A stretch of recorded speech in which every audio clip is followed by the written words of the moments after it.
Welcome everybody. We're going to get started. I'd like to call the regular board meeting to order. Can everyone please rise for the Pledge of Allegiance? I pledge allegiance to the flag of the United States of America and to the republic for which it stands, one nation, under God, indivisible, with liberty and justice for all. Thank you everyone for being here. We just had a wonderful ribbon cutting ceremony and we are sitting in our beautiful auditorium. It feels like quite a victory, so we're happy to be here. We're going to move on to agenda item number 2, recognitions, and I have the honor of starting. We are ending our year tonight with our final board meeting, and I wanted to recognize Eli Stouby and Danny Kelly, our outstanding student board members. For those of you who've been attending these meetings all year, I'm sure you would agree when I say that they are leaders among their student bodies, they are articulate advocates, they participate, they've given us feedback, added value, they set a very high bar, and we are very proud of the individuals that they are and the seriousness with which they took on this role. And I think, having a seat at the table is a theme that we want to carry on in the district. Student voice means more to us than any other voice. So it's been an honor and a pleasure, and we are very sad to lose Eli next year, but he's going on to great endeavors where I know his strong leadership will carry on in every aspect of his life. And we're happy to have Danny, I believe, continue on, hopefully, right? Yes. Wonderful. So thank you so much. I'd like to give them a round of applause.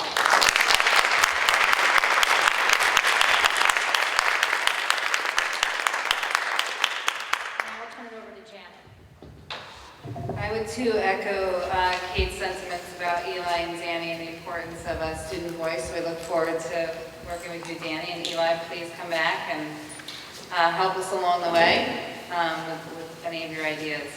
I believe I see Jonathan Moletsky. If you'd like to come forward, that would be great.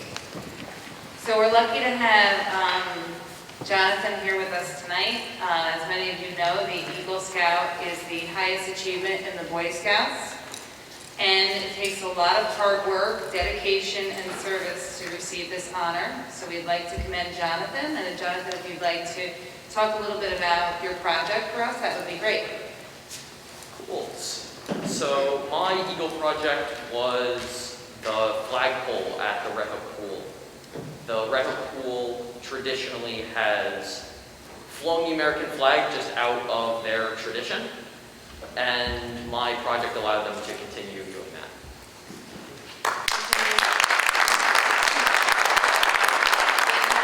We really appreciate you giving to the community and being a wonderful student here. So thank you. And thanks to your parents for letting us have them every day in our schools. Thank you so much. Thank you.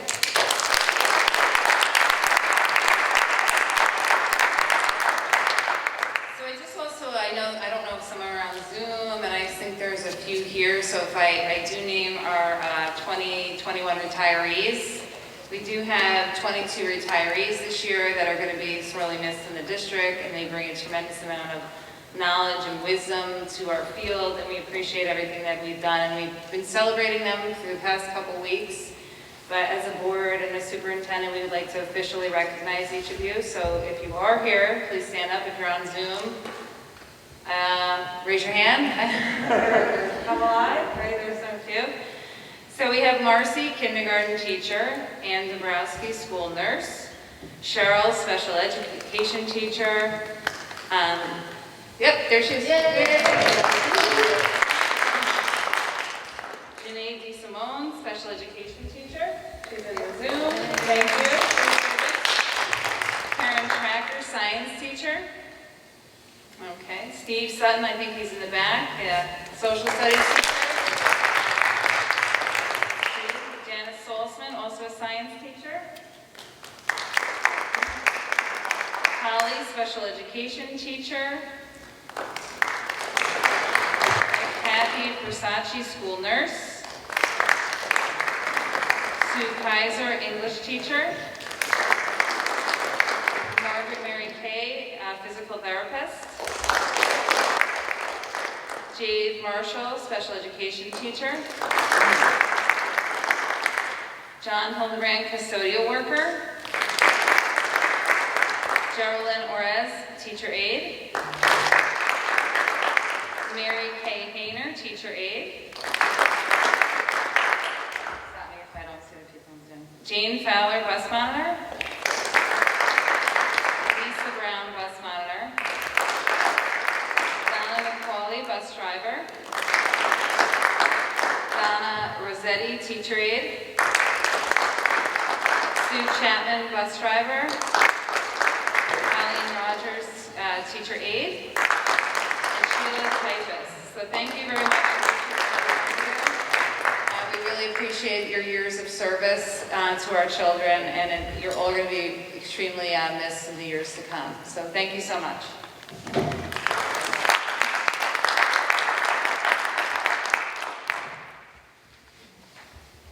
Okay, we apologize. I've got a notice that the mic was not on, so we'll make sure that that mic is on for public comments. So thank you for letting me know. We're learning as we go. Agenda item number 3, we do have a presentation with us. It's an annual presentation. Tim Dean of Marshall and Sterling is here to give us a presentation on our insurance coverage for the district. Welcome, Dean. And if you could just make sure your mic's on if you need help, John will help you. Test, test. Great. Great. And I see the microphone has its own little protective mask on it. Good evening, everybody, and it's a pleasure to be here in person this year. After last year's Zoom approvals of everything, it's great to be able to make eye contact with people again and to see some board members who've actually been here for a very long time. Joanna has been here a long time, and a few of the others I recognize as well, but if I haven't met any of you before, nice to meet you. So I always am going to give you my caveat.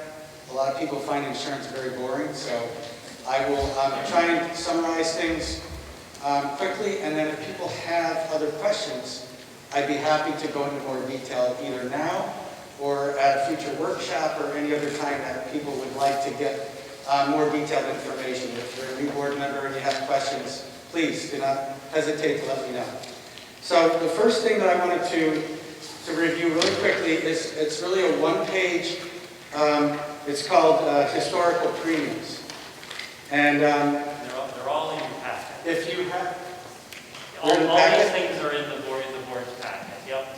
Okay, so I have actually paper copies, if it would be helpful to give that up to people, just for that particular document. Yeah, Kitty's great at that.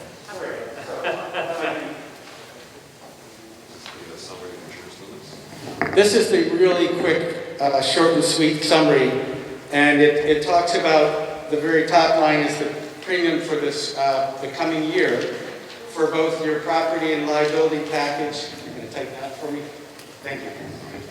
For your property and liability policy and your crime coverage, which is for employee dishonesty, things like that, and the student accident policy, which protects students if they're injured in school and have some minor bills and things that need to be paid. The district helps to reimburse some of those expenses, and that prevents them from turning into larger lawsuits. And I just thought it would be beneficial for everybody to be able to see how the premiums on these policies have been over the last few years. And so I gave you information back to 2016 and 17, just so that you could see that. And you'll see that there was a period for 3 years where the property and liability policy was fairly stable in the $175,000 range, and then it took a jump up to the $190,000 range, and it stayed in a range of between $190,000 and $210,000 the last 3 years. And the biggest change in the last 3 years, honestly, that caused that premium to go up is just in the first couple of years there was some some claims that drove up the liability a little bit, but also you've added property values with this construction project. And that's what really caused the premium to go up in this current period from where it was by about $8,000 or $9,000. It's the addition of this new auditorium value to the policy. So to remind everybody, where it says nicer property and casualty package, that stands for the New York State Insurance Reciprocal. That is a member-owned insurance company of which the district is a member. It's a not-for-profit insurance company that only insures K through 12 public school districts in the state of New York. And so their focus is not on making money. It's not on raising premiums if they don't have to. Its purpose is to provide its member districts with the lowest cost insurance that's available, and also to provide coverage at the most comprehensive level that can be gotten for their district members. And so I think that's a really important thing. And this has been in place now since the late 1970s. There are 430 member districts now. And Red Hook has been a member now for, I'm going to say, 15, 20 years now.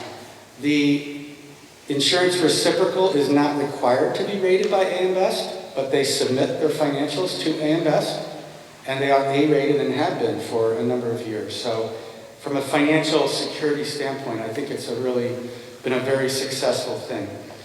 A couple of coverages that I think I wanted to sort of highlight tonight that are maybe on people's minds because of things that are happening.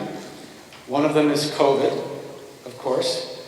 And as the district has reopened and will reopen again in the fall fully, there may be questions. Well, what happens if there's a COVID outbreak and the district were sued and accused of failing to properly open the district in a reasonable and prudent manner? And there has been a slew of public for-profit insurance companies that have added exclusions for that exposure. But the New York State Insurance Reciprocal has maintained, in their reinsurance, they were able to maintain the $1 million primary limit that you have in your liability policy with full pandemic protection. There's no exclusions for pandemic.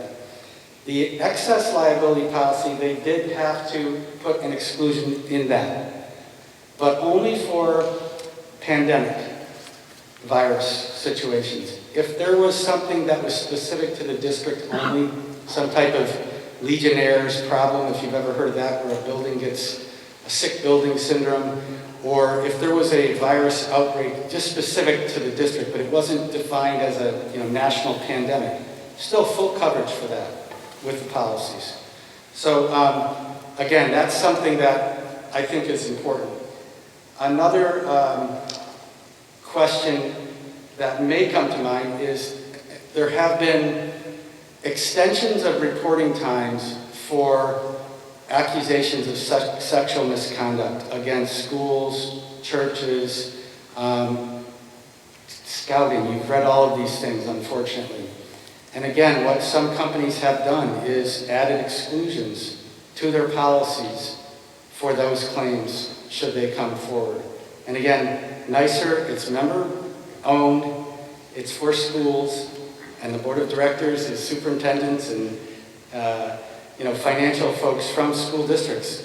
They want that coverage to remain for their members. And so it is not excluded in your policy for those types of claims. We don't desire that they come forth, but if they did, they were there. So those are two things on the property and liability policy that I wanted to just mention, was the COVID and the sexual misconduct. One of the other policies is and then the other thing I wanted to talk about was the cyber stuff that's going on. There's a whole lot of things that can happen to a district. Somebody could, on the district's computer systems, disperse information that's very harmful or hurtful to people. That's something that could happen. A virus could come into the district, into their systems, and could affect the operation of their systems, damage them, right? Even physically damage some of your servers and things like that. Those are covered by the district's policy. If there was a breach of information and the district had to notify parents, students, employees that their information was released, and they had to offer them credit monitoring, things of that nature. We have $1 million of coverage for that within this policy. If someone were to sue the district for saying that they were stressed, they suffered anguish from some type of release of their information, that's covered by the district's policy. Okay, so again, a lot of these things are being limited in the marketplace, but when you're member-owned, there's reasons, the members want those types of coverage to remain, so they have. The one area that is a bit concerning is you've read about these crypto lock, these cyber extortion, right? Where a criminal will basically get into your system, encrypt your data, and say, we're not going to release it unless you pay us ransom. All right, so lots of efforts are being made to stop that from happening. But as you've read, there are people that have paid the ransom.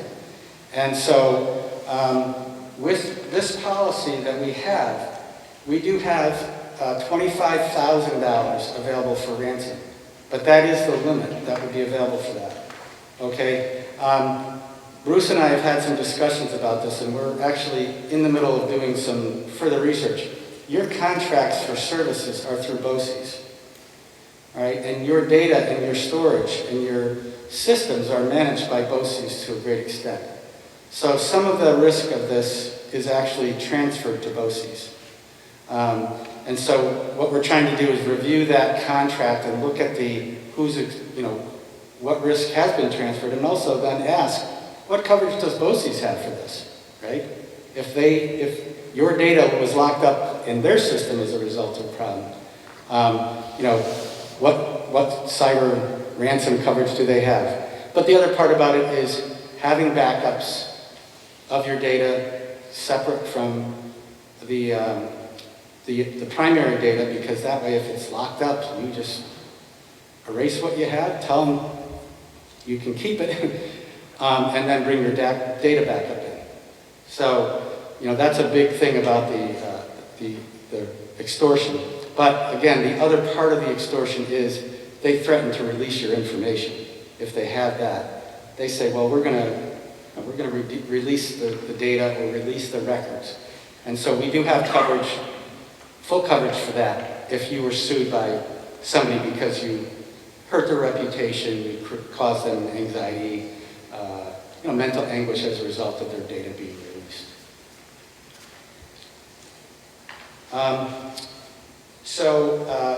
The district does have what's called a blanket property limit on the policy right now for all of the properties in the district, including the buildings, the contents in them.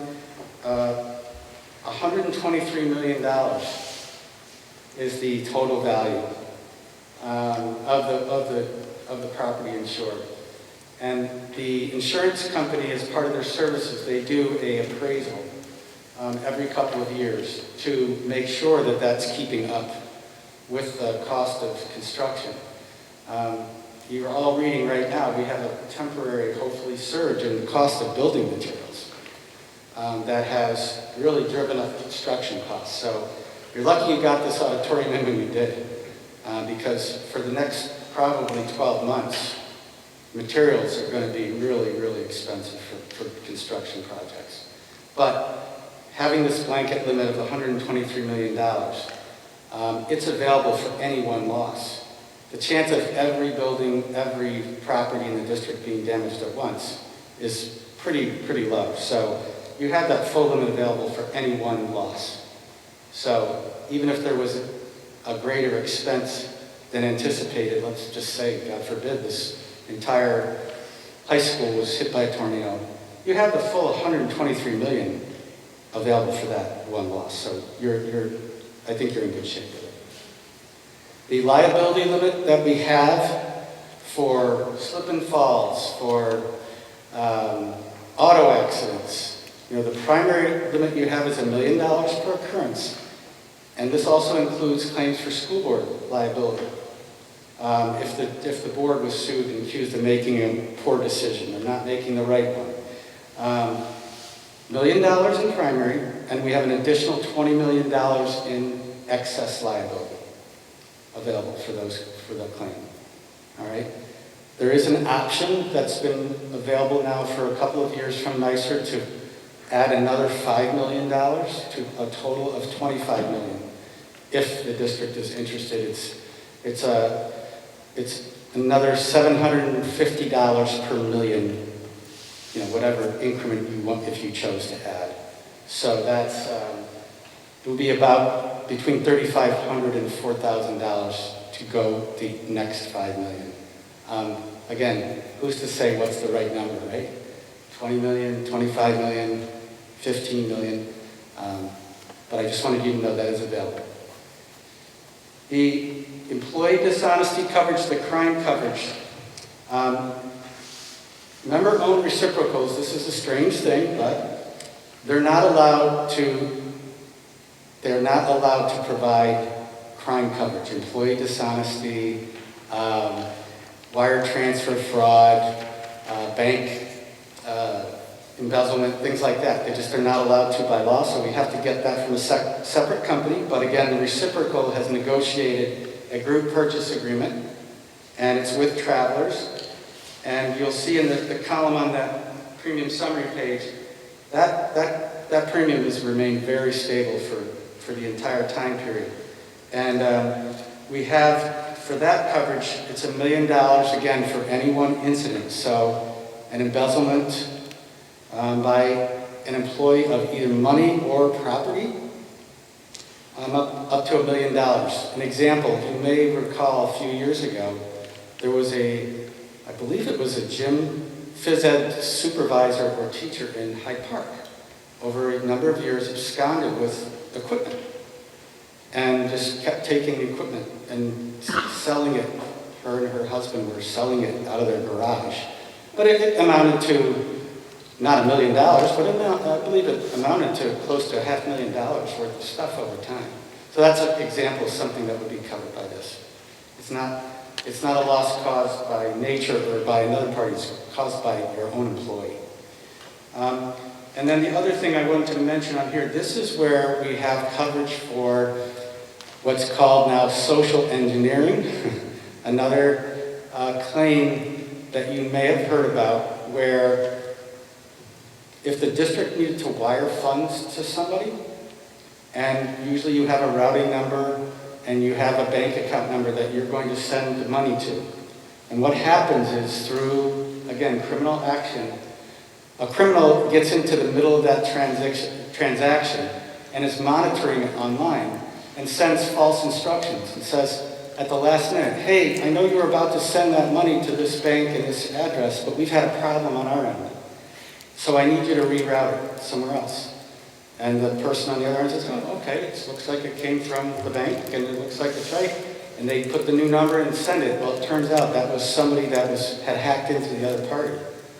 But the problem was, if that was what happened, someone from the district knowingly changed the number, right? So they did it on purpose. And so there was a question of, well, should that be covered? Because it wasn't, the district was the person, the employee was the person who changed the number and sent it. So they did it willingly.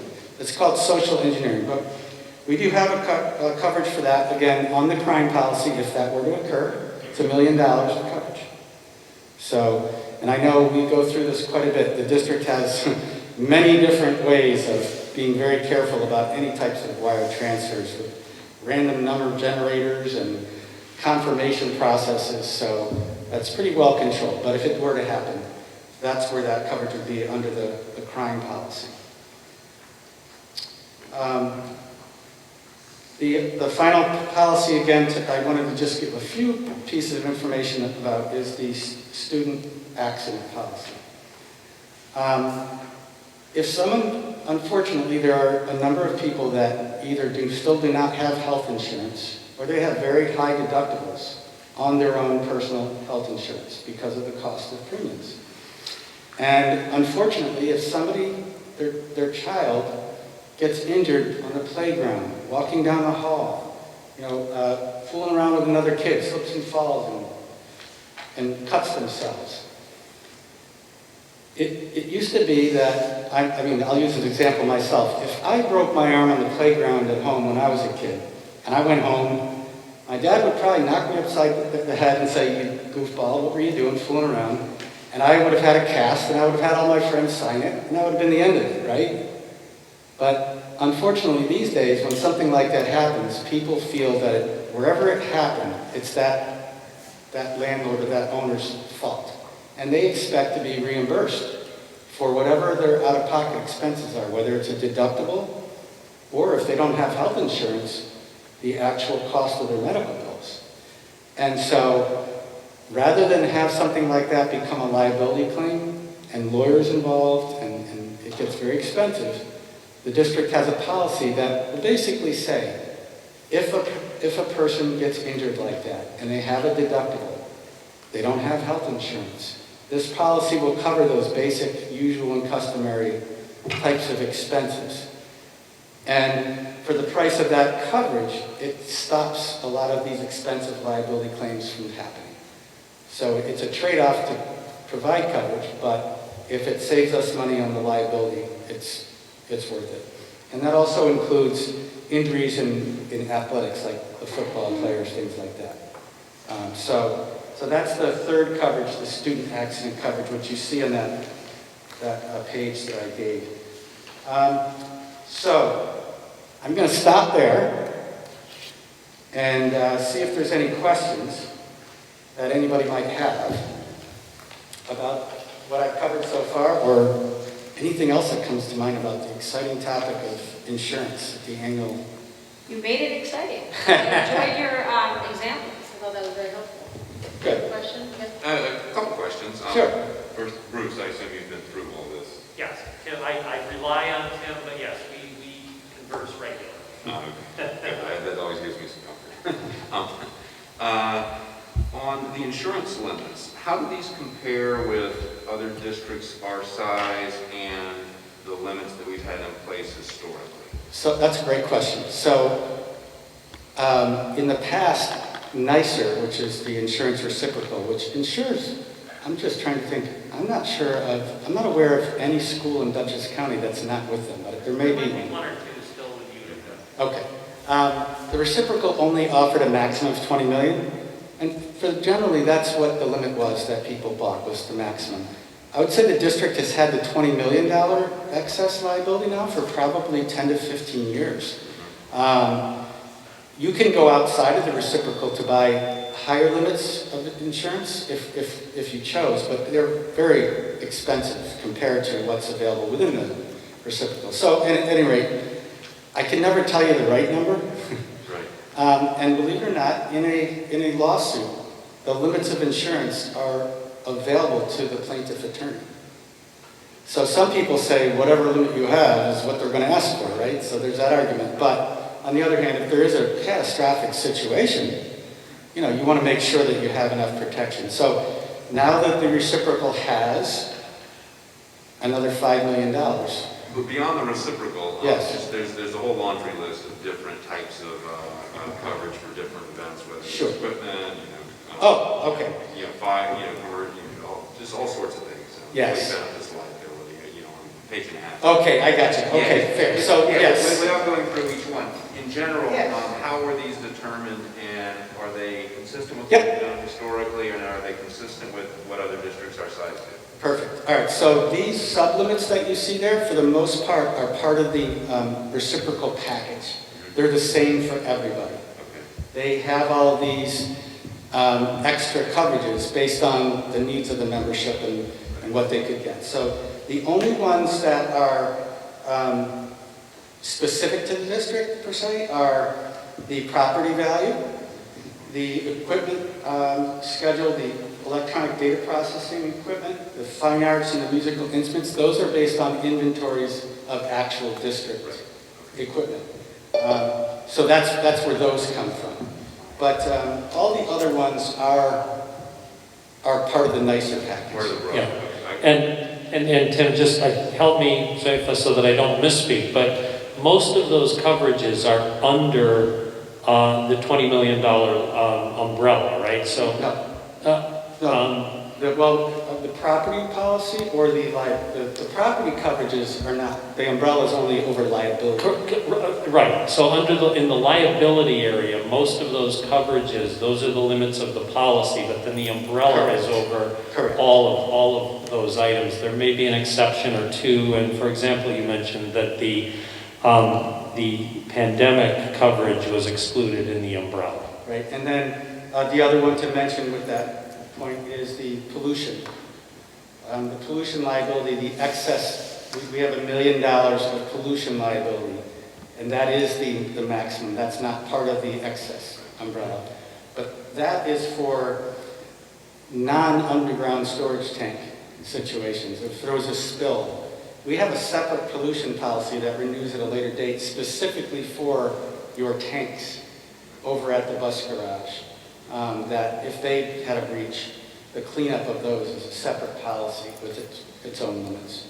All right. And Tim, just from memory, it's only been a couple of years that NYSER's offered the $25 million Correct. umbrella. Yes. We have, to this point, chosen not to bump up to that higher number. I suspect there'll come a year in the relatively near future where we will probably do that. But the last time that we talked about that, you had indicated that 20 was fairly common in the area. Yes, I would agree with that. The extra $5 million has been, this is the third year that it's been available. And then my last question is, really, this may be for you, Bruce. You talked about the ransomware and the insurance, the $25,000. Have we had, or do we regularly have an IT audit, IT systems audit?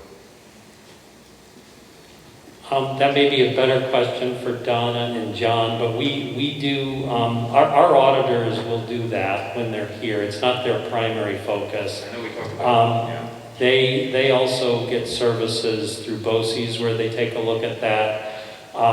We have, when we purchased when this policy was initiated, we had to do some significant internal reviews of our IT policies and the like before they would give the coverage. In terms of an actual external audit of the IT, I can't speak to that off the top of my head. I'm going to speculate, and this is just based on my recollection of when we applied for the coverage. I believe that there has been some testing like that, such as what they call it penetration testing, where they attempt to access the district systems through the firewalls. And I think you can have Donna check on that, but I believe that those types of things do happen. And I should mention also that once I asked Bruce and Christy, they're working on getting me a copy of the BOCES contract. Once we understand what has been transferred to them as the vendor, if we still have an exposure here that we think is significant, NYSER has a separate policy that you can purchase higher limits of the cyber extortion coverage. $25,000, I mean, who knows what's the right amount, but we've read about a lot higher things than that. But we're going to see what that cost is to get a higher limit if we feel it's something to be concerned about. John, I think, were you going to make a comment about audit? Okay. This is John from our IT Hi. department. Yeah, hi, John Lesko with the IT department. In regard to auditing, we do have an annual audit performed by the state auditors as part of their regular processes for checking finance and purchasing and such. Now, in regard though to penetration testing, we did investigate that. We have consultants who do that. We were quoted a cost though that was well outside of anything that we could afford, unfortunately. But we do try to meet all available and required regulations. We're also currently going through, I think we're one of the first districts to be doing it, NIST review that will be happening amongst most of the districts in the area, if not all. But I guess in communicating with the people doing that stuff, we kind of volunteered to be the first to do that. It is still incomplete. It is, I think, it is a 10-part process. We have so far been involved in, I want to say something like 16 hours of meetings in that regard. And while we don't have every single checklist item on that addressed, we have been in fairly good shape, it seems. So I think in regard to general practices, we appear to be okay. But something more specific, like a pen test, has not been done at this time, though we are investigating and trying to find some option that we may be able to work into the budget. When we, NYSER provides a $250,000 limit automatically to all districts for cyber risk. In order to go from that to $1 million coverage, which we did probably, I'm going to say 3-4 years ago, we had to go through a more extensive underwriting process where they had a series of questions they asked about the district's defenses and care about these types of risks. And based on that, we were able to get the increased limit added onto the policy. They were comfortable with it. So, Tim, have there been districts in Dutchess County that have had a cyber attack? I'm not aware of a school district. I am aware of a municipality that did have actually a wire transfer fraud, social engineering situation. So it was a criminal act done through the computer system, but it wasn't one of these cyber extortion. But they were able to misdirect a wire, $400,000. Okay, thank you. Yeah. So again, if anybody has any other questions now, I'm happy to answer. But if there's ever a need, if somebody is new, or again, if the board wants to have a more in-depth conversation about any part of this, I'm more than happy to come back, workshop meeting, or even a one-on-one discussion to bring someone more up to speed if they want. Recording in progress. Wonderful. Thank you so much, Tim. Yep. We're having some technical difficulties, but we're going to keep going. So I Okay. appreciate you. Does the board have any other questions? Check, no? Okay. Okay, great. So at this point, I need a motion and a second to approve the insurance coverage for the 21-22 school year. Motion. Second. All in favor? Aye. Aye. Oh, Maggie got kicked off. 4-0, yep. Okay. Russ, I need you to lean into your mic when you speak a little bit more. I'm getting some, when you're down, just point it down. Is that better? Better, thank All right. you. Okay, great, thank you so much.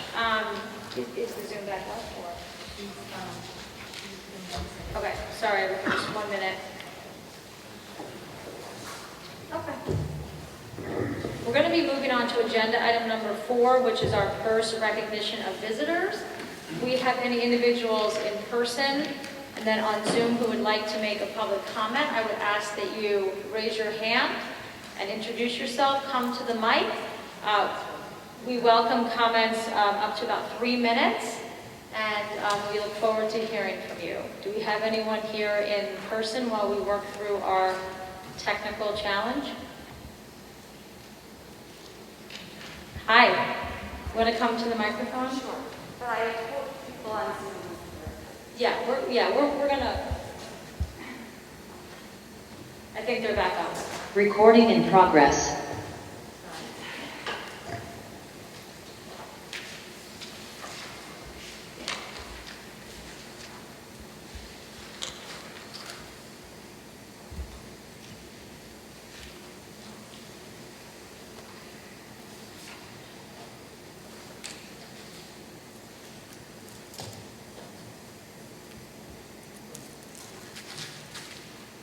I'm getting a note that says they lost sound. So they're back, you just lost sound? Is that better? Yeah, I'm getting, is that a thumbs up? Okay, I think we're good to go. They're coming back up, but they're on, we see them on these computers. Great, okay. So I'm Christine Kurlander. I'm a parent in the district. And I think it's so great we're here in the auditorium.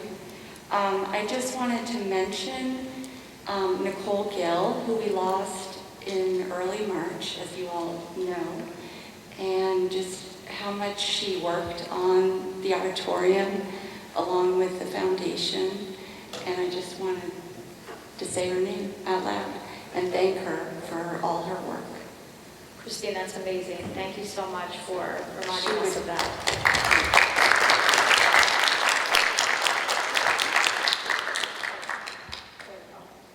Thank you, Christine. Anyone else in person before we offer to folks on Zoom? Okay, I believe someone has reached out to Elena, Melody, or, I'll offer now. For some reason, all three keep getting kicked off. okay. You know what we can, Progress. You're doing fine. You're doing fine.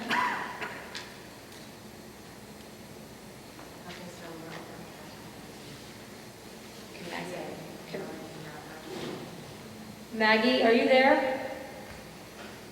Yes, but having troubles, I think the Zoom audience is having troubles hearing. So I was trying to text about it. Okay. Where can, are you able to unmute someone if they want to speak? Oh, okay. Melody, are you there? Hi, yes. Hi. Okay, now we're hearing. Thank you.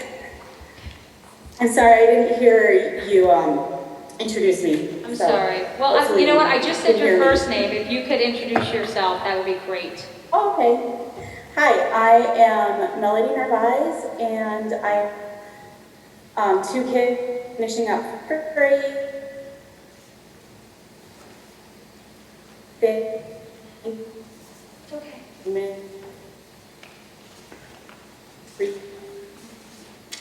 Melody, I'm so sorry. It's not coming through clearly if you can hear me, so we might have to hold off and come back to public comments while the tech team is working on the connection. Okay, so hold on, Melody. We're going to shift over to agenda item number 5, which is student BOE member with Eli and Danny. Hello. Can you hear me? Okay. First off, I'm really happy to be able to have a meeting here in the auditorium. It's awesome. I was here earlier for the ribbon cutting, and from a student view, this is a place I'm very excited to get to use in the future for band concerts and to come see plays. And then, other than that, the year is really coming to an end. All the finals are finished. Happy about that. And I'm sure I speak for many that I'm hopeful that next year will be a bit more normal, but I think we had a great year overall. Thank you, Danny. Hey, I don't really have that much to say. I'm glad that the year's winding up nicely, but I thought it was interesting that this year I had no final exams, and I think it was all the teachers moved towards final projects as a way to see how we can apply what we learned throughout the year. And I thought that was a very interesting approach to end of the year, especially considering, I mean, it was more of the online format, but you know, as we talked about, you know, the benefits or the drawbacks of standardized testing and final exams and how are we really testing students' knowledge, it was very interesting to break away from that for my last year during the senior year and do projects. You know, for example, I'm trying to think of some examples. For like English, for example, we did a video essay exploring different genres and themes that are present in the genres. For bio, we did a lab with the dissection of a rat, which was a little disgusting, but still, you know, applied our last unit of anatomy and physiology. And it was, you know, it was a great, you know, having done standardized testing all throughout my 4 years of high school, it was definitely a refreshing take on assessing students for the end of the year. And maybe that's something that we can explore once we head back to normalcy. That's great. I mean, that's definitely something that you've heard Janet speak to. So it's nice to hear that this year allowed that opportunity. So that's terrific.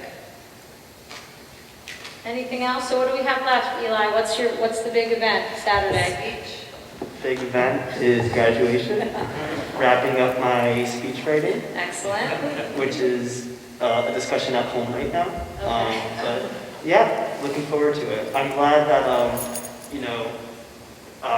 with the CGC recommendations, I'm glad that we're taking that turn and opening it up. I have a few family members coming up, and I'm glad that weather permitting, they're allowed to come and see it. So I'm really excited to end a crazy year and a half with a sense of normalcy and returning back to the Lamb Salon.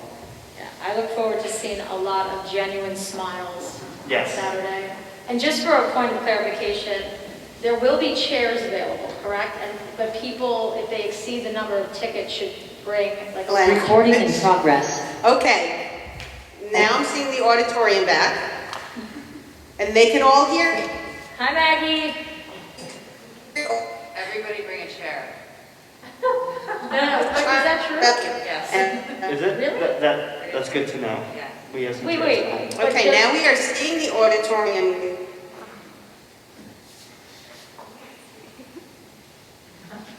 Yeah, the Zoom group, I think it is set up now, the Zoom group is...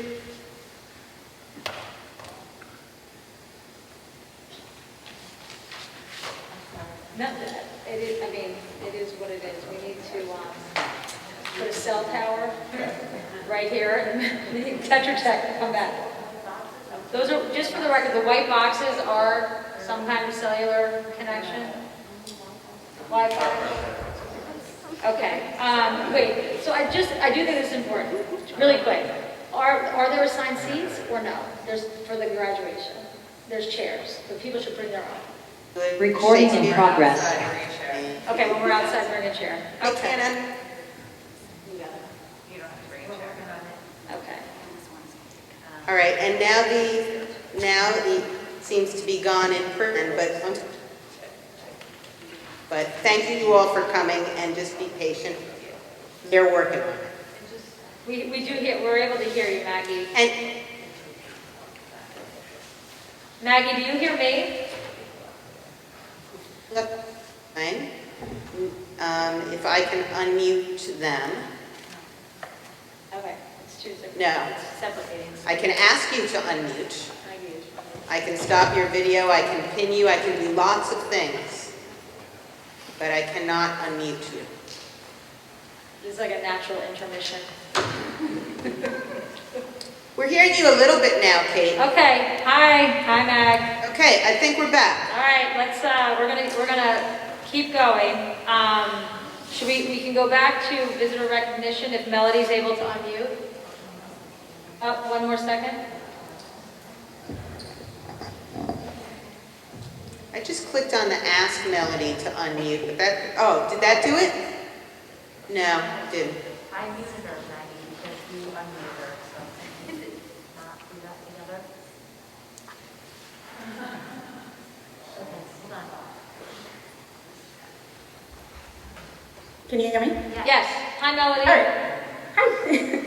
Okay, so I'm Melody Narvaez. I have a student just finishing up 5th grade and one just finishing up pre-K.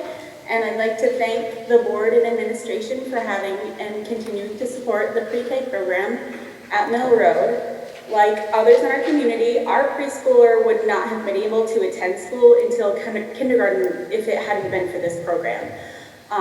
And now, thanks to the wonderful teachers and staff at Mill Road, he had a fantastic first school experience, even during a pandemic, and feels confident and ready for kindergarten in the fall. So I just wanted to have a positive comment and say thank you.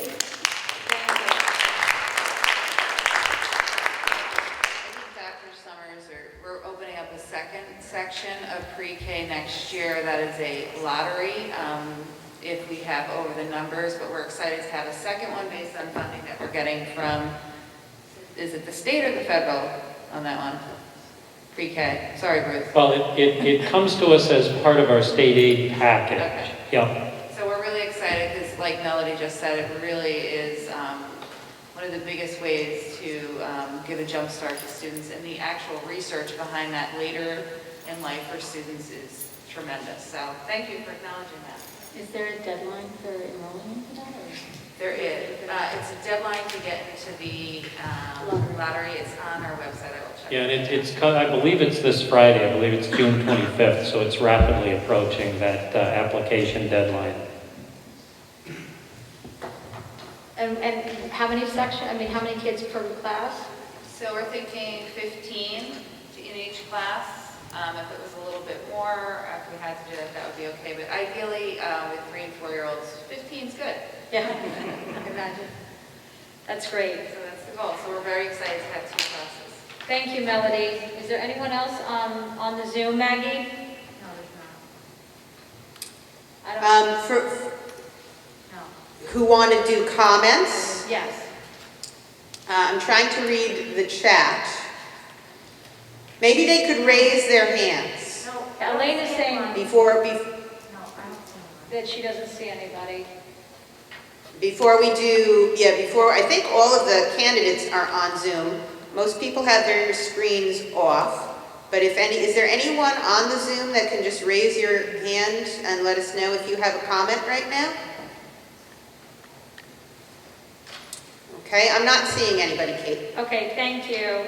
Thank you. And we have a second one later. Can I just speak of that? Do we want to do the candidates now, though? Because No, I we're going to believe do that. they're all We're going to do that on Board of Ed review. But Christine is. Well, I just understand that when I spoke, nobody on Zoom heard me. Oh, okay. And I'm sorry to speak again. Sure. No. But there's so many participants on Zoom. please do. There's so few of us in this room that I just wanted to honor Nicole Gill and the foundation, particularly Nicole, who put so much hard work and heart and soul into this project, and how much our community misses her. And my heart goes out to her family. But just because we're in this space, I just wanted to say that. But texts were coming in that nobody on Zoom heard any of that, and I just care because there's so many of us, so many folks on Zoom. So thank you, and I'm sorry to go again, because I know you're trying to move. No, we're not. And it's very important, and we really appreciated Christine bringing Nicole into this meeting today, because really this is a huge part of her. So we appreciate you, Christine, for mentioning it. Okay. Twice. Thank you. No, Twice. no problem. Thank you. Twice is nice. Thank you very much, Christine. I appreciate hearing that, and I'm sure the rest of us do it as well. Thank you, Christine. Very important what you just said. Okay, we're going to move on to the Board of Ed review, and it's not on the agenda, but we are happy to have 4 candidates running for the election that is scheduled for July 13th. Again, for those who are new to the meeting, there was a proposition to increase the current 5-member board to a 7-member board. It passed in this last budget election, and we are in receipt of 4 petitions from candidates, and what I'd love to do is invite each of the candidates to do a brief introduction, state your name, your interest in running, and again, just to keep things moving along but not rushing. 3 minutes is probably sufficient. So why don't we start with the folks on Zoom? Oh, except Elena just walked out. Can you still hear us on Zoom if we move to the folks who are in person? Yes, we can. Okay, so I see Mark. John cannot be. Do we have, do we have Laura on Zoom? And we have Laura, Alexa, and Erin. Yes, all on Zoom. All right, well, Mark's in person, so for better or for worse, Mark, you're up.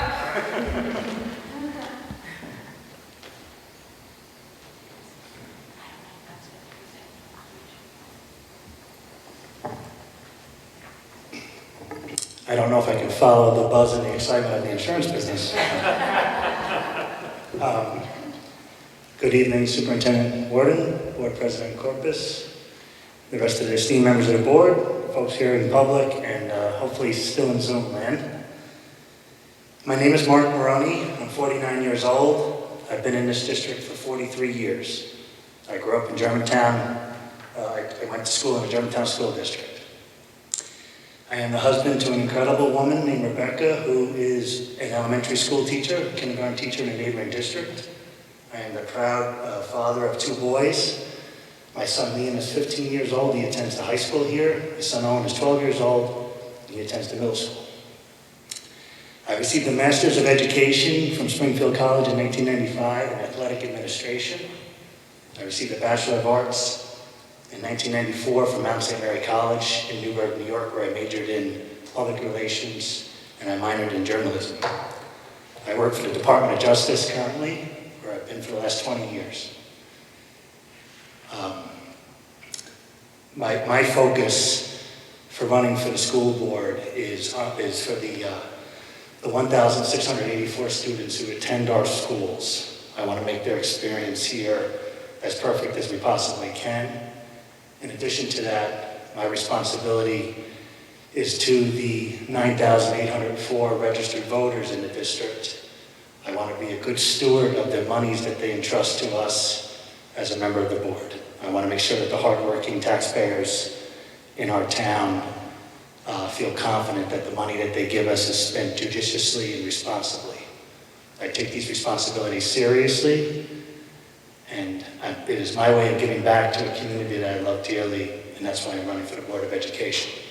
Finally, my preeminent goal, what I'm going to work on in the next month or two upon being elected, is I want to make sure that I work with the superintendent and the existing board on a full, happy, healthy, peaceful transition to a full opening with no restrictions for the children. The last year has been arduous. It's been exhausting. The virus has been exhausting mentally, physically, and socially. And my job as a dad is to make sure that we, as adults in the room, on the school board, we have to look forward to the health and well-being of our children. And I want to make sure that in the fall we open fully and normally. That is why I'm putting my hat in the ring. I thank you in advance for your consideration, and I look forward to serving the community on the board. Thank you. Thank you, Mark. All right, I think we're back in action. I see Laura. Would you like to go next? Maggie, can you unmute her? Are they frozen? No. I don't know that I have that capability. Oh, all right. I just asked, oh, sorry, Laura, I did that to Erin. Sorry, Erin. Yeah, it is not showing. I think I'm good. Oh, there she is. Okay, I think I'm good. You're good. Excellent. Hi, everyone. It's me again. Hi, Laura. Some of you know my roots. But before I go any further, thank you to the board and to all the attendees for being here, both in person. It's amazing that we're making this work. There will be glitches, but you are in fact making it work. So my name is Laura Roberts. Some of this will be, for some of you, a repeat. Sort of the same, third verse, the same as the first. My stepdaughter graduated from Red Hook in 2018. My daughter is about to be her last day as a sixth grader at Lambs. I've lived in Red Hook since 2006, and I grew up in Garrison, New York. So I've been in the Hudson Valley for my 46 years. As a child, I watched my stepmother be a school board member and a teacher. She worked hard, and she never hid the effort of what it took to be both a school board member and a teacher and a parent, and really conveyed to me the value and joy of being engaged in one's own community. As Mark mentioned, this year has been hard, and we are actually seem to be on the verge of easing up. And that is promising and exciting. I'm seeing it both in my own school district where I work in Millbrook, and also in my own daughter's projected attendance at actual school, Stucker 8. Vaccinations are making things ever better and accessible, and that is a boon because we have learned many lessons in this year. One of them is that teachers matter.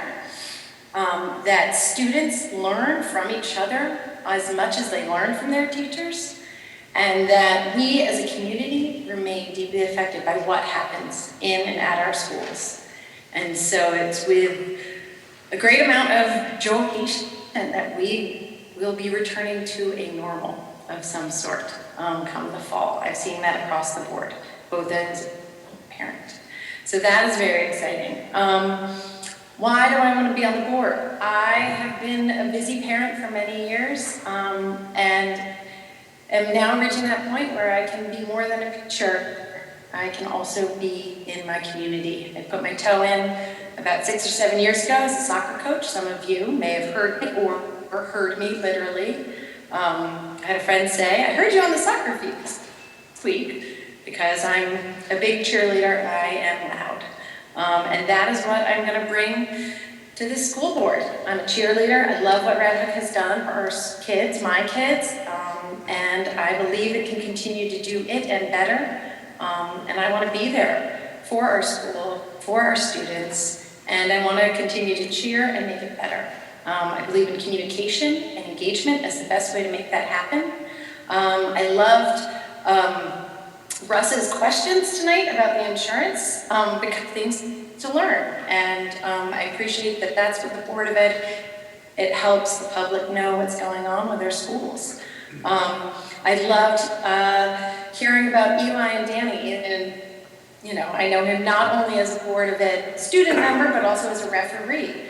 He will be sorely missed in this community next year, but it's been a pleasure to get to know him, and I have loved that experience has allowed us all to get to know him. All of the community members that are involved in making the school work. It saddened me to hear some of the names that were retiring, because I know that they've been important members of our community. But I'm looking forward to get. Luckily, we have a wealth of experience in our school district and in the community. So I'm hoping that we continue to bring in new perspectives. And I hope to be one of those new faces and new perspectives on the board. So finally, my last little plug, really, I wanted to be there tonight, but I couldn't because of my own parenting duties. But I'm also really excited to see so many people here on Zoom. I really hope we continue to do this regardless of who, because access and communication are paramount for learning. And I just love learning. You can read about my bio and how many times I've gone to school. But I hope to continue to do that and learn the Board of Ed. So thank you so much. I hope I didn't go over. Elena? Thank you, Laura. No, you're fine. Thank you so much. Okay. Who's next? Alexa, are you there? Oh.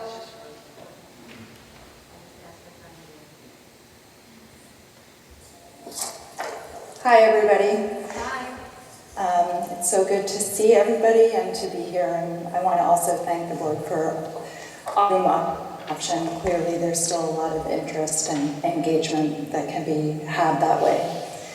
My name's Alexa Murphy. I grew up in Red Hook. I attended Red Hook schools from kindergarten all the way through high school. I moved away after returned to my husband, who also grew up in Tivoli, and our 2 children and teen. Actively involved in the community since we moved back, helping out in my children's classrooms, volunteering for a variety of local organizations, and I also served on the Tivoli Library Board for 3 years, president.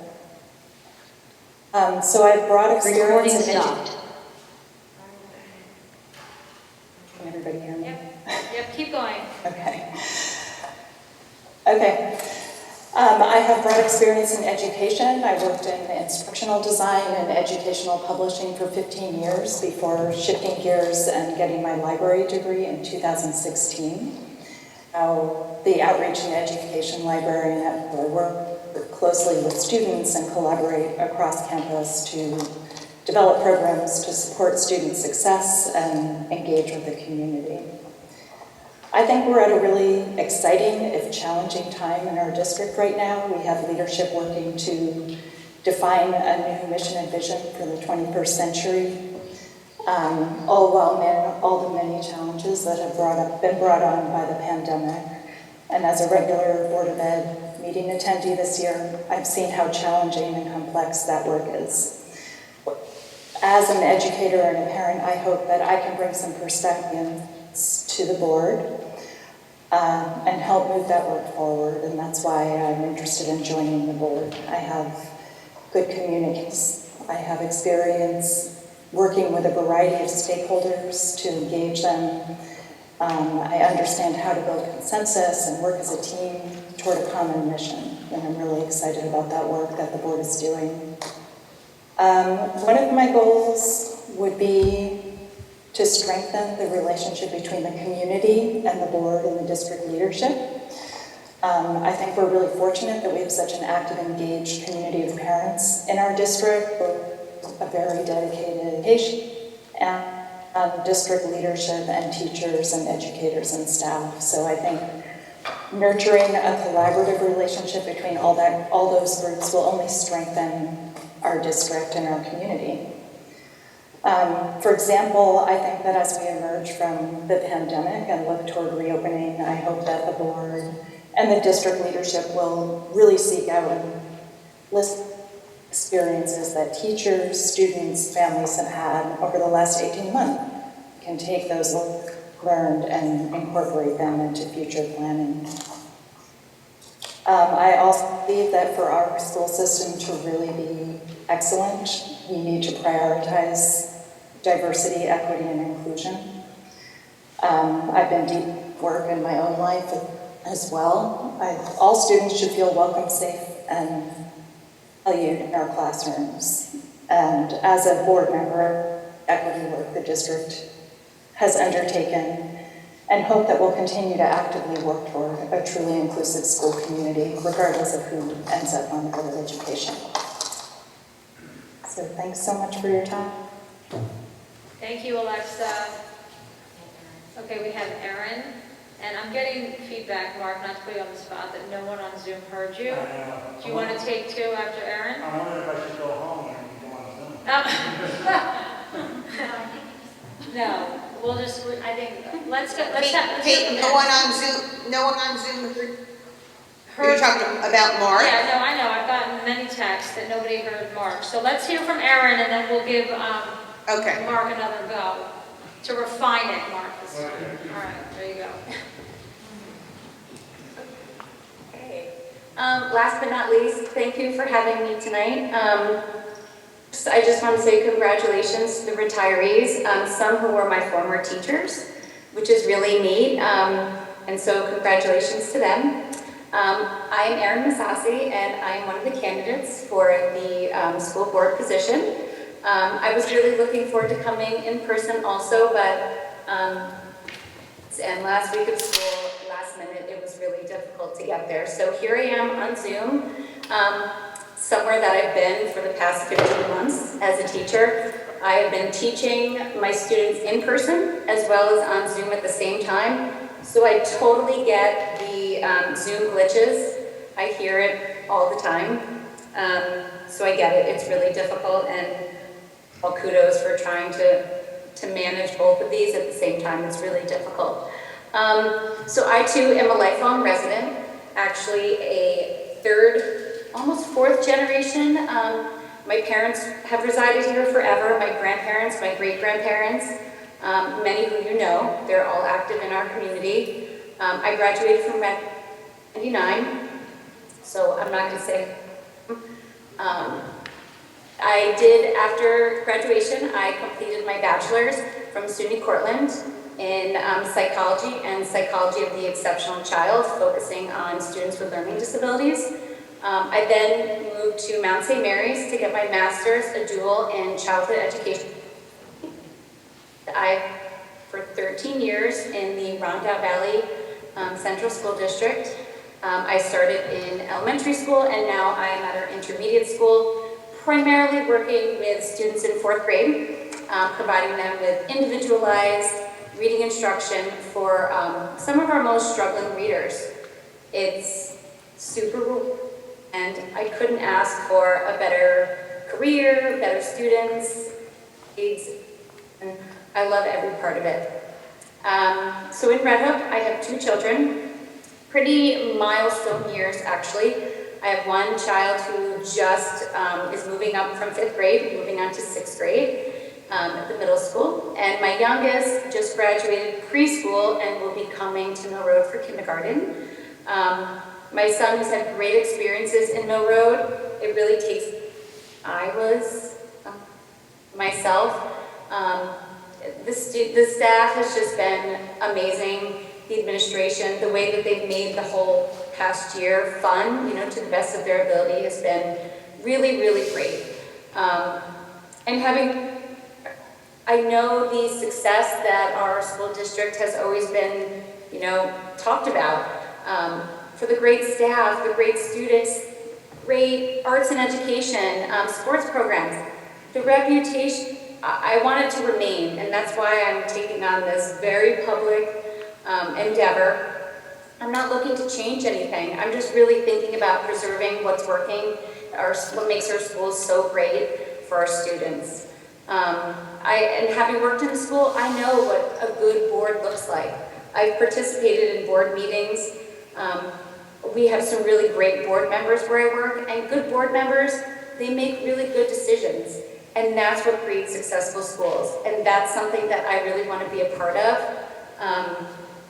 And I've always been a strong advocate for my own students, my own children. So here I am. Obviously, in doing this, there are really, and those that have kind of helped push me to where I am today, taking this new thing on. I think it's also important to mention, that COVID has really strained our school systems and even divided them. And for me, it is absolutely essential getting our kids back to school. That is my top priority. And not just getting them back into school, but getting them back in and providing them with support. These students have missed a tremendous amount of school. They've received a fraction of the education we would have, and they're going to need academic support and social and emotional support this fall. There will be learning gaps regardless of a pandemic. The state standards haven't changed, and these children have missed significant education, and we need to keep that in mind, that we need to provide those supports and those resources for our teachers and for our students. And I'll just wrap it up by saying we can't do any of these things without better collaboration and communication amongst each other, and with the help of the community. I feel like I can be a good representation of the community, having grown up here. I have rapport with so many of our taxpayers and our holders in this community. And I think that we can do that together. And I am. I'm a parent, I'm a teacher, I'm a taxpayer, and all those things are really important to me, and I think that I can represent all of them, not just one. And I'm a goal setter, I do things that take me out of my comfort zone. Talking to all of you on Zoom, I'm typically talking to fourth graders and being more animated, so just doing something like this is me setting a goal, and I really want to do what's best for our students, for the future students, and I believe in public education. And please feel free, I'm an open book, so feel free to contact me if you have any further questions. But thank you again so much, I really appreciate the opportunity to be here. Thank you, Erin, I appreciate it. I'm gonna let Mark use my microphone. You want to use that one? Yeah, put it close to your face. Maggie, let us know if you can hear Mark. Can you hear me okay on Zoom? So far, so good, Mark. Okay, great. Sorry for the people here in person that have to hear my spiel again. My name is Mark Maroney. Well, thank you for the invite tonight to introduce myself. My name is Mark Maroney. I'm 49 years old. I'm in the district for 43 years. I grew up in the Germantown School District, which is one of our neighboring schools. We moved here in 2012, and one of the primary reasons we came here is because of the excellent reputation of the schools. I'm married to an incredible woman named Rebecca, who is a kindergarten teacher in a neighboring school, and I'm the proud father of 2 young men that are growing up very quickly. Liam is 15 years old in high school, and Owen is 12 years old in the middle school. Can we hear okay on Zoom, or am I coming in choppy? It's much better, Mark, Okay, so great. keep on going. Sometimes only 3/4 of what I say is important anyway, so. My focus as a board member, if I'm so honored to be chosen, would be on the 1,647 students that attend our schools. My goal, in concert with this wonderful board, would be to try to make the experience as perfect as possible. In addition, I think it's important to be a steward for all of the taxpayers, the over 9,800 taxpayers that are in this, registered voters coming from taxpaying households. I want to be a steward of the monies that they entrust in us. My experience professionally, I can make sure that the money is spent judiciously and responsibly. It is my way of giving back to this community. It is a thankless job being on this board, and I know that they're missing family time and professional time, and it would be my honor to give back to a community that I love dearly by being chosen to be on the board. It goes without saying that my preeminent focus, the reason why I'm standing here right now, is because I want to make sure that with Superintendent Warden and the Board President Corpus and the rest of the board, I want to make sure we have a happy, healthy, peaceful transition back to a full opening in the fall with no restrictions on the children. And I know that there's angst in the community, and I know that it's a delicate subject, but the last year has been arduous, and watching my children,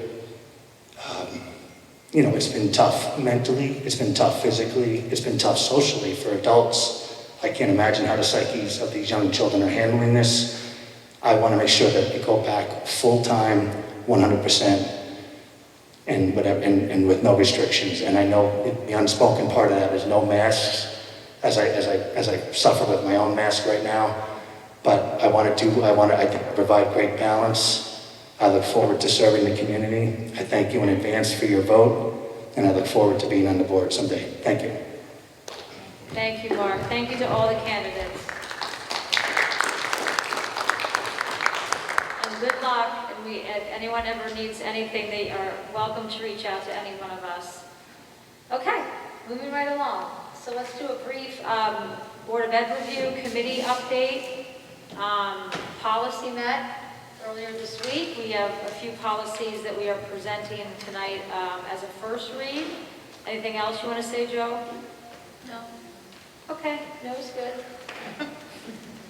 I'm going to jump to communications. We are meeting next Tuesday at 9:30, and there's a lot of good movement coming down the pipe on communications. So we'll have a lot more to update the public next board meeting. Anything else on communications? How about mental health? Yeah, the Mental Health Committee met. It's a really, I think, great wind-up school year. We kind of looked back and took a look at what we've learned, and that was a great review. And looking back on what we've learned this past year, I think is really going to help propel us forward, which is really important. And really looking at how to embed social emotional learning into moving forward. So it was a good meeting, and look forward to regrouping. And I don't know if any of these committees can ever meet over the summer, but if not, it will be good to start with this right off the bat in the fall. Great. Wellness or safety? Safety is done for the year. Wellness did not meet. Okay. Anything, so wellness, safety is done. Okay, and then DLT, you're done for the year as well? Oh, we're not. We met. We're talking about our graduate profile, which we drafted, and we had two guests, Kristen Larson and Joe Munson. And they gave us some graphics for some visual art display of our graduate profile. And, oh, sorry. Thanks. And, oh yeah, that does come in a whole lot easier. And And so we had a lot of discussion about what our branding might look like and how we can put our goals into a visual realm so that they can be easily identified. No, I think that sums it up. I think we're in discussion about whether the Raiders logo or mascot will be in the center of that language, and discussing how to kind of engage with other symbols that we could incorporate that connect also with the graduate profile. So we're kind of brainstorming and still throwing ideas around about that. We will unveil the hashtag. Oh, yeah. Also, Kristen was talking about doing some broadcasting sessions and how it would look on the different levels and how those profile components or values would be incorporated from K to 12. So exciting things coming. Yeah, I think that's Lamb's Announcement Club and the high school video production created an end of year video that's lessons learned, gratitude. We sent that out to our staff today. We'll be sending it out to the community, but they are also interested in looking at when we have our graduate profile, what are some things that we're doing really well and highlighting them throughout the district, and also being able to use that for, our younger students. What does it mean to be compassionate? What does it mean to be empathetic? So we're providing those examples. So we're really excited for the momentum when we open, and the dream is to be in this room full of people the first day on the way back. That's it. Great. One other thing, Kate, is Perry and I talked about possibly putting the capital project committee back together and maybe coming up with some board discussion about where we were, where we need to go, educate the new board members as to the different language and components of putting together a capital project. So, but that should be listed as well so that we can get that back and running. Yes, Bruce is going to head that up. Okay. Sounds good. He volunteered. Yep, both Perry and I have been involved with that group significantly, and we do have it on our agenda to get back in front of the full board, both in terms of just as Johanna says, sort of the terminology and process, but then moving toward more specific discussions about the capital projects that are in our future. Great. Okay, thank you, everybody. Any additional Board of Ed members want to make any comments in general? I just want to wish the graduates a very bright and wonderful future. Just take all the opportunities that are presented and that we're really proud of you, and come back and share your success with those still here and visit often.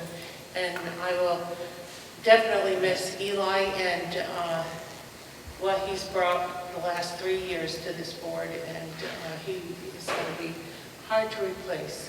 So. Thanks, Joe. Anything else before we just finalize the summer calendar and Board of Ed retreat date? I want to thank all of the teachers and administrators, the support staff. It has been a tremendously challenging year, but I think we've all learned a lot. And just want to thank the parents also, and all of our community for supporting everything that we've done this year. And congratulations to Janet Frew, first year as superintendent under such challenging conditions. So many thanks and best wishes to the graduates as well. So I hope, and it can't go without saying, again, thank John Lessica and Elena Maskell for all that they're doing. And Donna Seelback, the entire technology team. I know tonight has been a little challenging and stressful, and you might only be hearing another word that I'm saying right now, I don't know. But just want to thank them for all of their efforts and working on that more over the summer to get the systems. So thank you. I also wanted to just say congratulations to all of the students for making it through this difficult year that was so very different for everyone in every grade in each of their different buildings and circumstances. And it was really, I hope you feel worth it. And soon it's summer vacation and you can just enjoy and be outside without your masks. And I also wanted to say thank you to the board and the superintendent for supporting us through our district through this difficult year, and that I'm so glad that there is another wave of candidates coming down the pike that are going to help contribute to this district in really rich ways, I hope. And one last thing is that I thought I had seen it in the recognitions at some point. I'm not sure if it's coming up, so maybe I'm getting ahead. But I also wanted to say that I thought that what Mrs. Fraley had done with Donna Jeffers in education about slavery in our area was really incredible. And actually, my daughter didn't get to benefit from that experience. I'm not sure how, that was a scheduling issue or something like that. But I really wish she had, because it seemed like an incredibly unique opportunity to hear from somebody who is an incredible speaker. And if you are interested, I believe that it's on exhibit at the public library. So I hope people will make it down to check that out. It's really important for us to know our roots here. Thank you. Thanks, Jen. All right. Summer calendar, I believe Elena circulated the dates. Nice thing for the board is that during the summer we have a little bit of a reprieve. Do you have those dates? I don't have them in front of me. You do? Yeah. All right. Just tell me, what are the dates? Wednesday, July 14th is the reorg. Okay. And so the election is July 13th. So for the candidates in the room and on the meeting, please take note that our reorganization meeting it does occur on the 14th. It has to happen within 24 hours of that election in order to ratify, and that meeting in and of itself has to happen within the first 15 days of the month of July. All the fun bylaws that you'll learn once you join. So we will make that work for whomever's elected. If it needs to be, in Zoom, we can offer that as well. That is a meeting where we simply make appointments and re-elect the president and vice president seats on the board, and talk about committee responsibility and delegations. Right?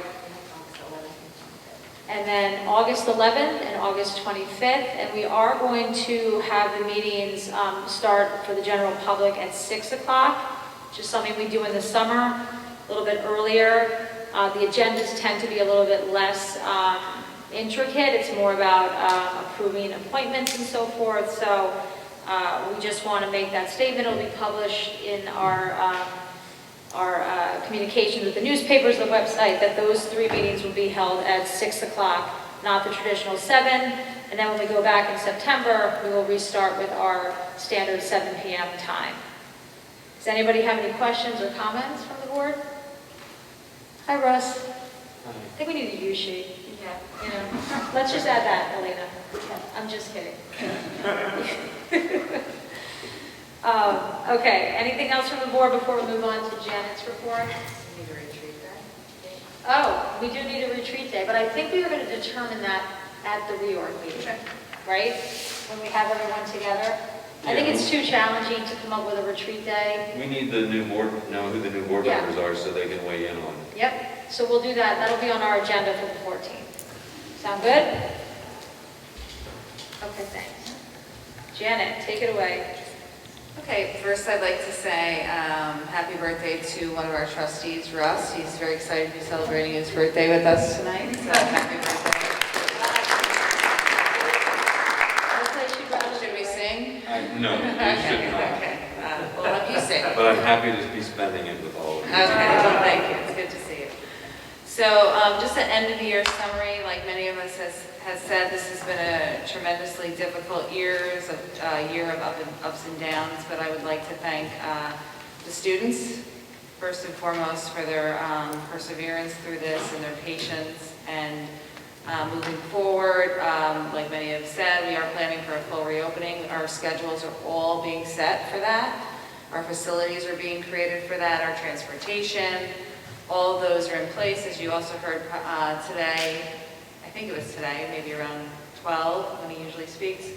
Cuomo did lift the state of the emergency for New York State. We are waiting to see exactly what that means for the guidance for schools, but we're making the assumption that would be, almost everything would be pulled.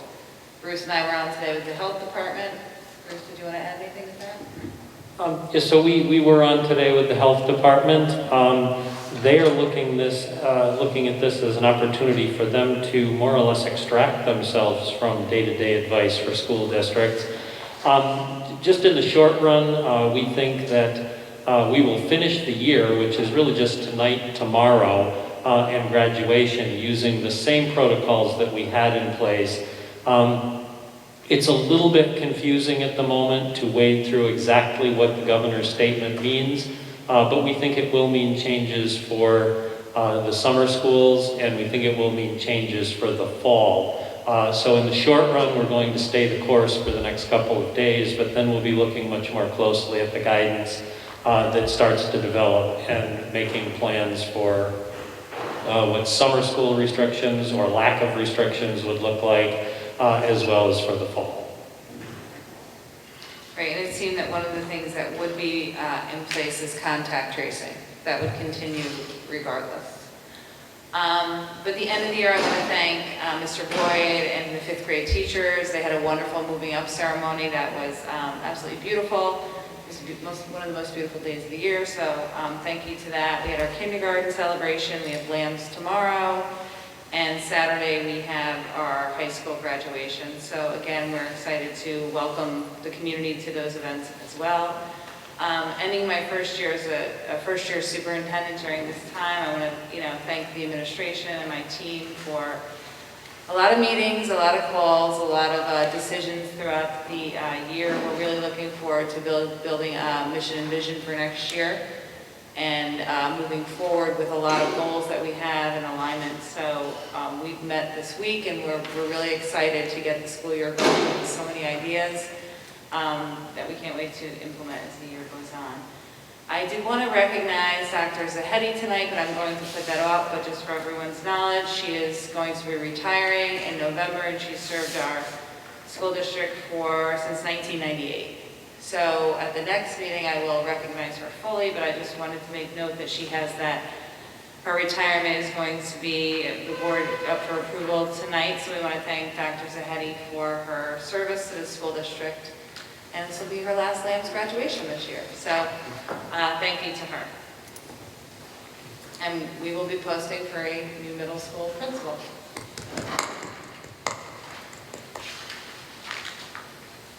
Yeah, I would like to echo, Dr. Zahedi is not here, but she has been a huge part of the fabric of the district, and it's going to be a big change when she goes, and we wish her well, and we miss her already, and she's still going to be around to help us transition, and I look forward to seeing her tomorrow at the graduation.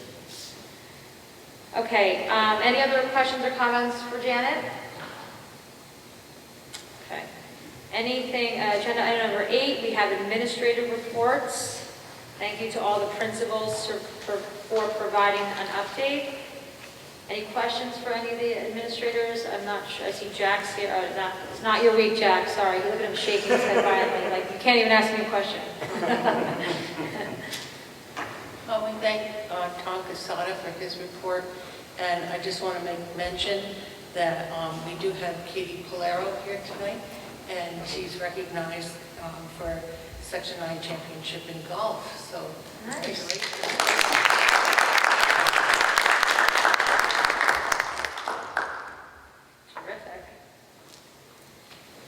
Okay, agenda item number 9. This is our second reading and approval to policy 4310, superintendent of schools. I'll need a motion and a second. Motion. Second. Motion? Second? Any discussion? All in favor? Aye. Aye. Great. Long list, Janet. Yeah, long list of, you better memorize all of those. Okay. Collectively, like we did once before. Oh, well, okay, let's see, we have policy, they're all, the rest are first reads. Can we do them together? Okay. Okay, so we're going to,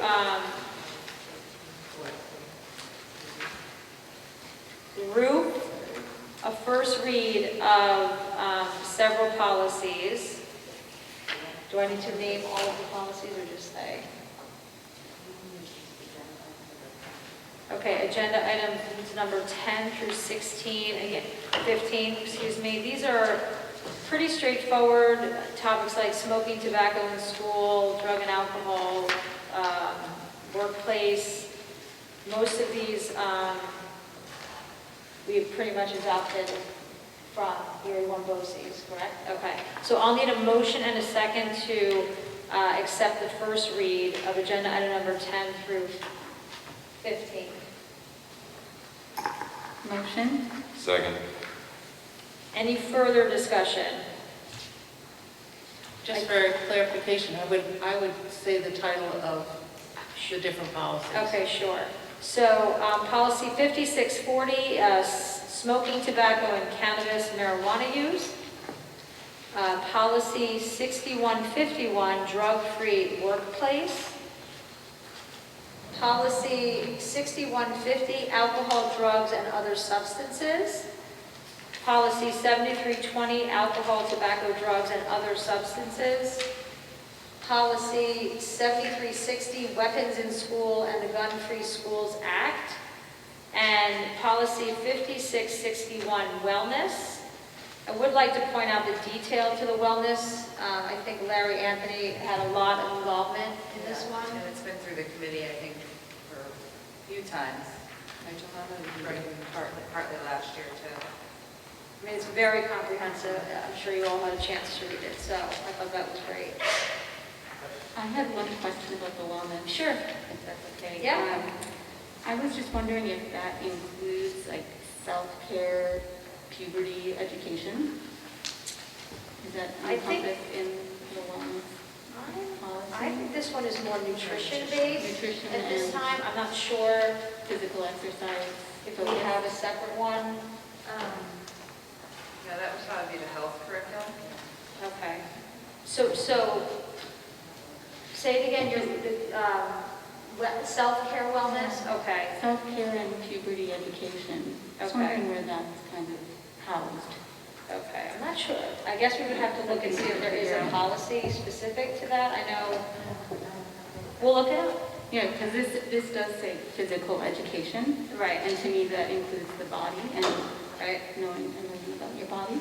Yep. And all the processes of growing. So I was just wondering if this is also going to include some of that. Well, I mean, Dr. Summers can really speak to that too, but I would also say that we have a health curriculum, a science curriculum, and that probably encompasses most of that. I would agree with Superintendent Ward that would be covered under the health curriculum. Unless you're sort of, like talking about something that you're not seeing in the curriculum, I don't know. I'll take a look at that, Okay. maybe we can. And then we'll pull up the, if there's any health policies specific. Well, it would be Yeah, that does sound like health curriculum. curriculum, would be the standards that we're teaching towards. And not necessarily policy, you mean? Yeah. Does that make sense, Jen? Sure. Unless you're asking, I'm not sure what you're exactly asking, if you're just asking about development. Yeah. Yeah, then that would be health or science Physical class. development, Yeah. puberty, that kind of thing. So that's under health or science? Well, I guess what I think the clarification is whether or not it is a policy versus a curriculum, correct? Is that right? And so I think what Janet and Kitty or Dr. Summers are saying is that it's, at present, we think most of that is in our curriculum. And then Elena said she was going to look to see if there's any existing policy that has anything to do with. Okay, so she just did a search and didn't find anything for that word, puberty, but that doesn't necessarily mean development. All right, so we'll do some research in between. I would just encourage you to speak to Dr. Summers about what the health standards are and the science ones are. Yes, Reach out. please feel free to Thank reach out you. to my office and we can have that discussion. Okay, that would be great. Okay. Thank you. All right, thanks, Jen. Any other questions or comments on any of these policies? Okay, All really important policy, and anyone in the audience who hasn't gotten a chance to look at them, they are all on the website, so please feel free to check that out. And if you can't find it, it's part of tonight's agenda. If you can't find it, just contact the district and we can help you find it. As far as the wellness policy, the Wellness Committee has worked, a couple of years on this. It's pretty inclusive of a lot of different things, and I would just like to point out, I think it says in at least one spot that it's the minimum of things like the USDA Smart Acts, and I feel that Larry Anthony goes beyond. He does tremendous work, and one thing that I do like to bring up from time to time, because it's been an issue is the vending machines and things like energy drinks. That's kind of a concern of mine, not knowing exactly what's being offered, especially in vending machines. I mean, we can't control, we can only guide what children bring in their lunches from home, but we can kind of make sure that we're going above and beyond the minimum standards, especially for things like that. So thank you, and many thanks to Larry Anthony and the entire Wellness Committee last couple years, and Tom Casada very, very much as well. Many thanks. Great, thank you, Maggie. Oh, we have to vote. Okay. All in favor? Aye. Aye. Okay, great. Aye. Okay, we are now at agenda item 16, which is our second recognition of visitors. I don't know if there's anyone in person or on Zoom that would like to make a comment. Again, just please introduce yourself. You don't see anyone?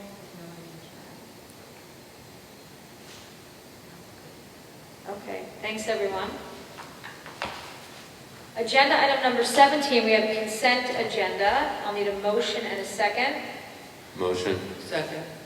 Any discussion? Well, I have a discussion when you're done, because I think some people are waiting patiently here. Yes. Is that the person? Yeah. Oh, okay. I'm on consent. Oh, sorry. That's okay. I thought we were moving on to the next. No, we're just going through a couple invoices. All right. We do have patient people. And Bruce, thank you for pointing out the budget transfer. You've been very transparent that that's something that's going to have to continue to occur. There are still some things to land that are not done yet, so you may see a handful of additional budget transfers at the next meeting as we come up to financial audit. I would point your attention to the last one there. We're asking for some authority to move money among and between the facilities codes. There are three relatively critical projects that we would like to address. One of them is the every 5-year required building condition survey. Another one is some overdue repair and replacement of parts of the track that's outside of this building. Mostly not on the main track, but on the other runways and long jump and jumping areas. And then also, we have been for a long time needing to upgrade radios across the district for emergency use and routine use. So those three projects would be the three primary ones that we would like to accomplish with the authority to move some money around within those facilities budget codes. There are a handful of other things that have pent up throughout the year that Perry would like to get done, but those three are among the most important. Okay, great. Does anyone have any questions for Bruce on that? Great. I don't know if Perry, oh, I'm sorry, go ahead. No, go ahead, Meg. Okay, thanks. I had a question about number 6. I don't know if Perry is there or if it's something that Bruce can speak to about the HVAC upgrades at Lambs. Yeah, I can, Perry is not with us And tonight. also, I think, Sorry, go ahead and finish. so Bruce, well, I was going to say also, I believe we had a public comment that didn't get to it from Ariadne Monteiro, but we'll go back and hopefully. But Bruce, is that anything you can speak to? Yes, I can. Number 6? Maybe not into great detail, but I can speak broadly about.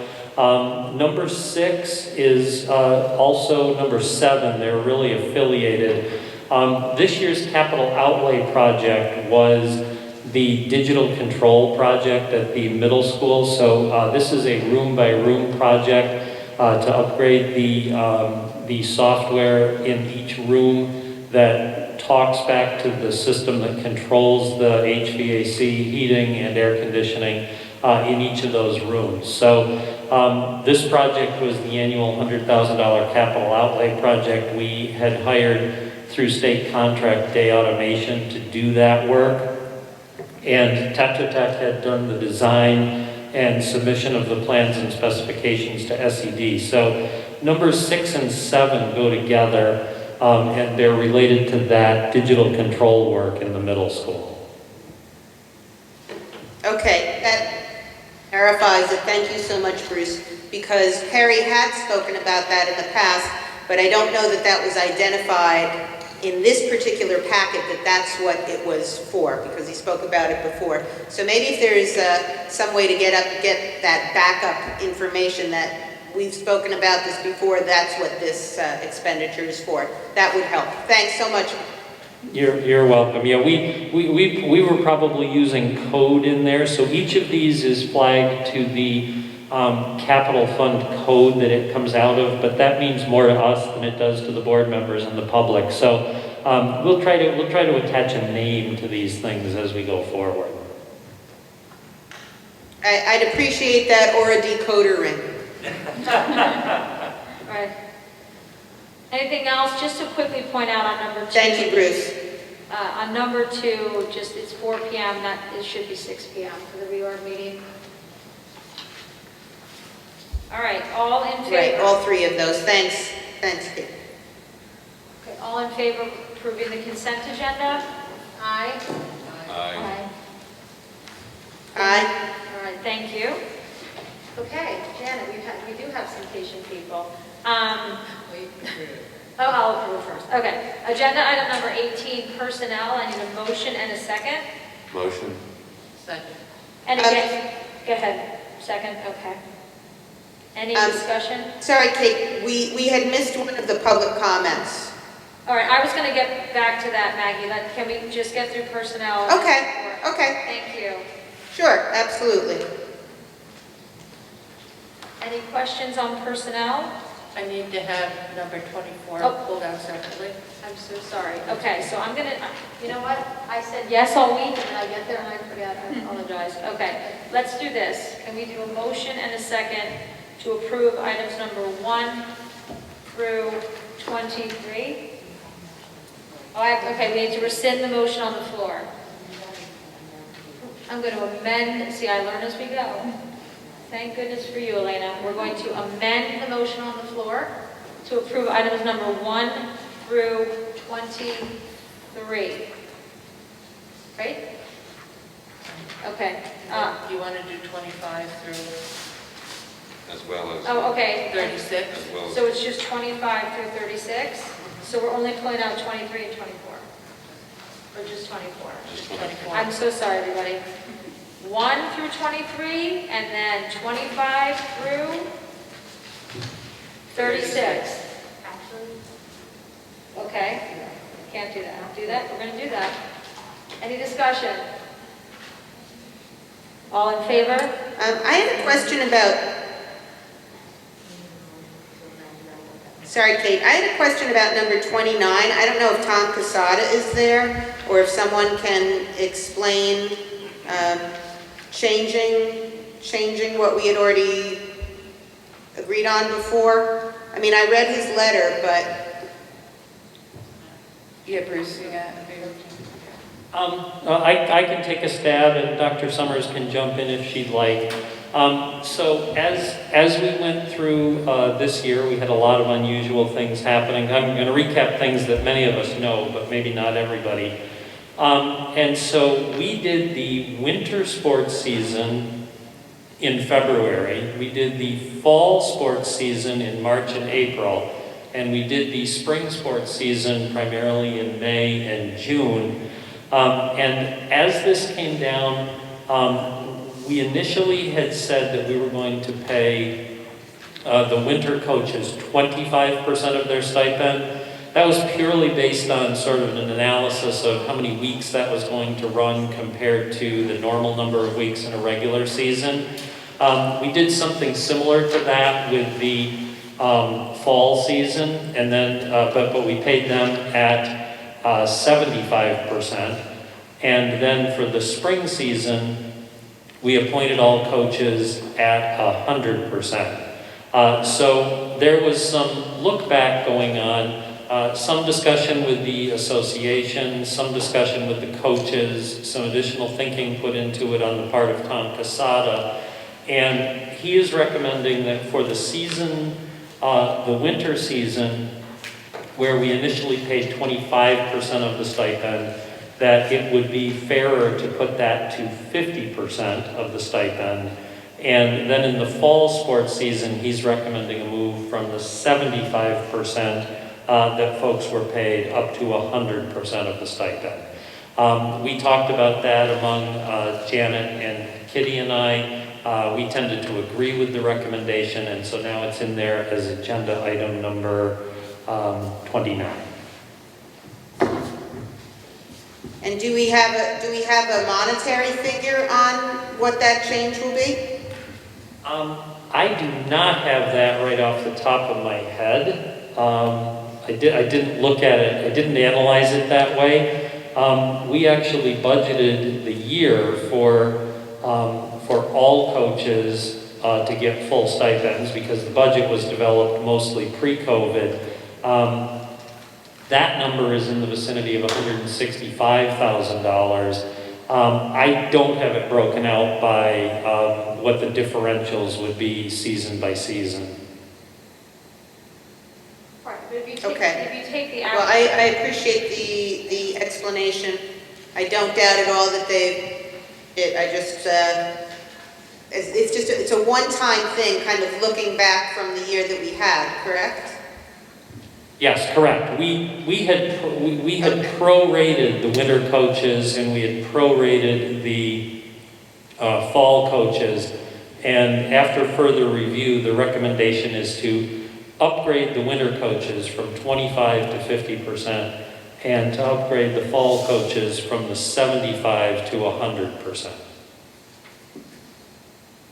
Because of all the extra work and time and effort that went into what they did. And considering that in most instances, although the number of weeks spent was shorter, the amount of work was compressed into that time frame.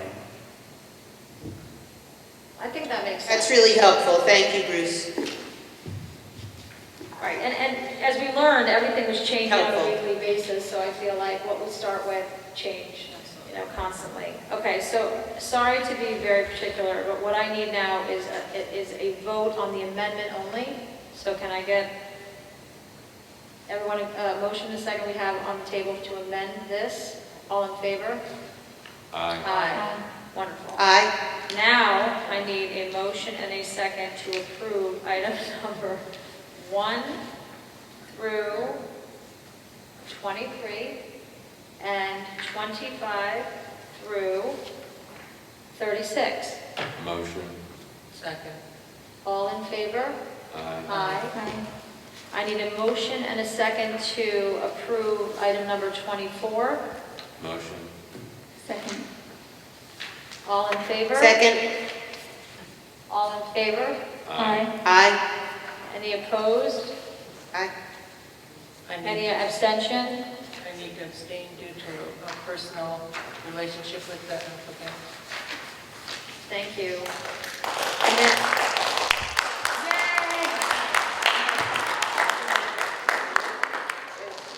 can I do one more thing really We quick? have to do another. We had a walk-in, so I need a motion and a second for item number 37, walk-in, appoint Nicole Harris in position of summer custodial worker to be paid at the RHSSA rate Schedule C, Step 1, $15.38 per hour, effective July 1st through August 31st. Can I get a motion? Motion. Second. Okay, any discussion? Second. All in favor? Aye. Janet? Aye. So I would also like to thank Christine Trebecco, middle school special education teacher, for her exceptional years of service. I regret not meeting her, but I've heard absolutely wonderful things, and the impact that she's had on students is tremendous for years to come. So thank you, Christine. Thank you to our patient new teachers that are out there. We have Kelly Walker, who is on Zoom. I don't know if she's even still with us, but Kelly will be joining us from teaching in New York City. She will be teaching at Lambs as an English teacher. So thank you so much. I don't know if they're frozen, but okay. We have Carol, who's out in the audience. Congratulations, Carol. She was primary, and we have Max in the back. I see that you brought a fan club with you as well, so that's good. So congratulations. He'll be teaching at Mill Road Primary, and he's a graduate, so we welcome him back. So congratulations to all the new teachers. Welcome. It's going to be great to have you all in the fall. It looks like you might be headed out to celebrate, so enjoy that if you do. To be young and fun. Thank you so much. Congratulations. Best of luck. Okay, we're going, I understand we did have a public comment, so we will allow the public comment. I believe the individual is on Zoom, so if you could just unmute and introduce yourself.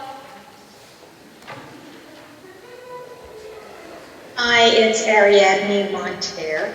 Hi. And this might be something that's already in the planning stages, but I just wanted to comment that I know a lot of people have been talking about how much they back to,